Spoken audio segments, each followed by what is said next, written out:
Hi అండి, welcome back to our channel. ఈరోజు టేస్టీగా కొబ్బరి రైస్ చేసుకుందామండి.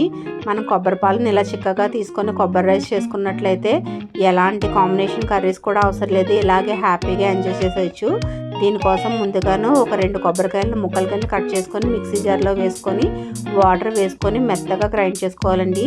ఇలా గ్రైండ్ చేసుకున్న కొబ్బరి పేస్ట్ని ఇలాగ స్ట్రైనర్లో కానీ క్లాత్లో కానీ వేసుకొని గట్టిగా స్క్వీజ్ చేసుకోవాలి. ఇలా రెండోసారి కూడా ఇలాగ సేమ్ ప్రాసెస్ చేసుకుంటే మనకి ఇందులో ఉన్న పాలన్నీ బయటకు వచ్చేస్తాయండి. ఇలా పాలను తీసుకొని రెడీ చేసుకొని పక్కన పెట్టుకుందాము. ఇప్పుడు ఒక కళాయి తీసుకొని 1 స్పూన్ ఆయిల్, 2 స్పూన్లు నెయ్యి వేసుకొని వేడి చేసుకోవాలి. ఇందులో చిన్న దాల్చిన చెక్క, 1 స్టారు, 4 లవంగాలు, 3 యాలకులు, బిర్యానీ ఆకు వేసుకొని కొద్దిగా ఫ్రై చేసుకోండి. ఇప్పుడు ఇందులోని కొన్ని జీడిపప్పులు కూడా వేసుకొని ఫ్రై చేసుకుందాం. కొద్దిగా షాజీరా కూడా వేసుకోండి.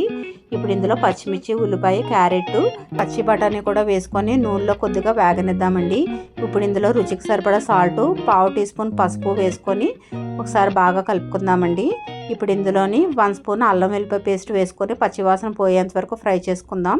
మనకి కొబ్బరి ఫ్లేవర్ తెలియాలంటే గరం మసాలాలు అవి యూజ్ చేయకుండా ఇలా చేసుకుంటేనే చాలా టేస్టీగా ఉంటుంది. కొద్దిగా కొత్తిమీర కూడా వేసుకొని ఒకసారి కలుపుకుందామండి.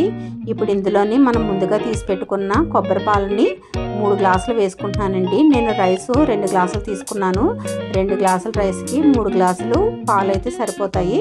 ఇప్పుడు ఒకసారి బాగా కలుపుకొని మూత పెట్టుకొని మరిగించుకుందామండి. ఇలా పాలు బాగా మరిగిన తర్వాత మనం 1 అవర్ సోక్ చేసుకున్న బాస్మతి రైస్ని ఇందులోకి యాడ్ చేసుకోవాలండి. మీరు నార్మల్ రైస్ తీసుకుంటే కనుక 4 గ్లాసెస్ ఆఫ్ మిల్క్ వేసుకోవాలి. సిమ్లోని మనం మూత పెట్టుకొని ఒక 10 నిమిషాల పాటు ఉడికించుకుందాము. 10 నిమిషాల తర్వాత స్టవ్ ఆఫ్ చేసి ఒక 5 మినిట్స్ పాటు ఆవిరిపోయేంత వరకు ఉంచుదామండి. ఇప్పుడు 5 మినిట్స్ తర్వాత చూడండి, మనం కొబ్బరి రైస్ పొడి పొడిలాడితే ఎంత బాగా వచ్చిందో.